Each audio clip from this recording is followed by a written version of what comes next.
Okay, hi everyone. Sorry to disappear again for a bit, but at the time of writing this and recording this, episodes 3 and 4 of season 2 of Has Been came out, and I kind of got really irritated with Alastor's character, just in the way that he's being written right now, and I wanted to talk about it. I'm just gonna get right into it. Alastor in the show, like I said, I find him insufferable. I enjoyed him for the most part in season 1. I thought he was kind of flawed, but I thought he was, out of all the characters of the cast, I thought he was one of the more likable.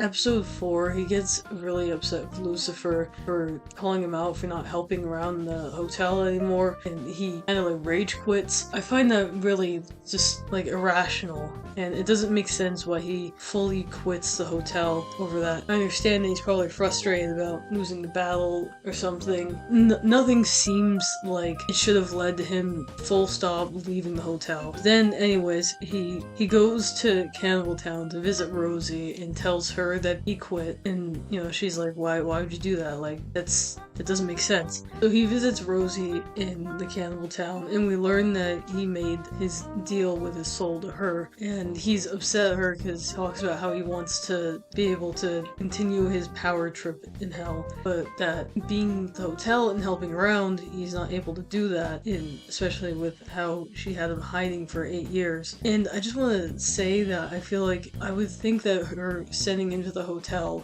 would be helping him with finding souls directly to make deals with and have power over, because they would be going to him and he could help some of the people, but then some other people who are more vulnerable to him, he could offer a deal to them. But that's just my thinking. If I were to try to rationalize this, not rationalize, but if I was in his shoes, I would see it as an opportunity. But maybe that was one of the conditions that Rosie had, was that you can't make deals with people there. Anyways, after that, he challenges to fight the V's, which it felt completely random because he's talking about like, I know you're watching me and I'll fight you. And I guess at first I was thinking like he knows he's weakened and that his staff is broken, so he's not gonna win the fight. But it seems like his plan is to lose and to make the deal with Vox. He wants to make sure that Charlie doesn't get hurt by Vox. But I guess that would still be helping at the hotel. Nothing in the previous scenes really set up that was his plan. I'm pretty sure he made that deal with Vox more as like a wanting to break free from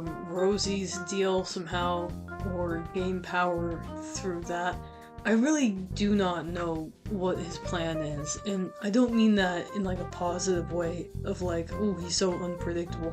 That's something the show is like trying to do a lot. It's like really trying to go for making him an unpredictable evil character, like, oh, you never know what he's gonna do next. Sorry, I'm flipping the pages in my book. I don't know if you can hear that on the microphone. Holy voice crack. But yeah, they want his deals and his plans. It seems sporadic and random, I feel like. Also, I want to say before I move on from the fight and stuff, that deal with Rosie, him using like voodoo magic and pentagrams to summon her, I really do not like that, because I mean, from what I understand, like, voodoo is a closed religion or belief system.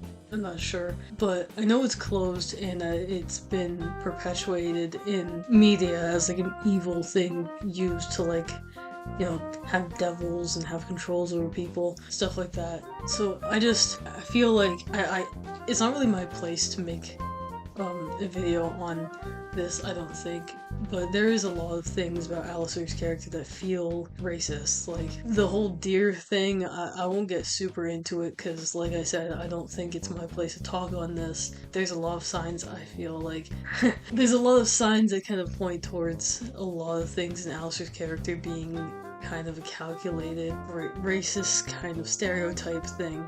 But I won't get super into it because, like I said, as much as I want to say something about it, I'm not the most educated on that. Anyways, we'll move on. He just sort of acts like an entitled brat for a lot of the scenes that he's in for this season. In the first one, he might have acted a little bit like a brat. I can't remember all that well, but he was still very charming and like kept up his persona more, and you were able to see why he was likable. You were able to enjoy his character more, I felt like. And this season, it's really difficult to like him. And yeah, in season 1, I guess he wasn't bratty per se, but he was really obsessed with trying to get everyone to be like afraid of him again, and to be like, oh, I'm sure you're all wondering where I was, and you know, do you guys remember how scary the radio demon is? Which I really don't like that approach for his character. He's so petty about people not being terrified of him or not knowing who he is all the time. In the pilot, I firmly believe he would not behave like that at all. Like there's a couple scenes where he kind of tries to like flex his power in the pilot, like saying if I wanted to hurt anyone I would have already done that. But you know, he doesn't go like super into it.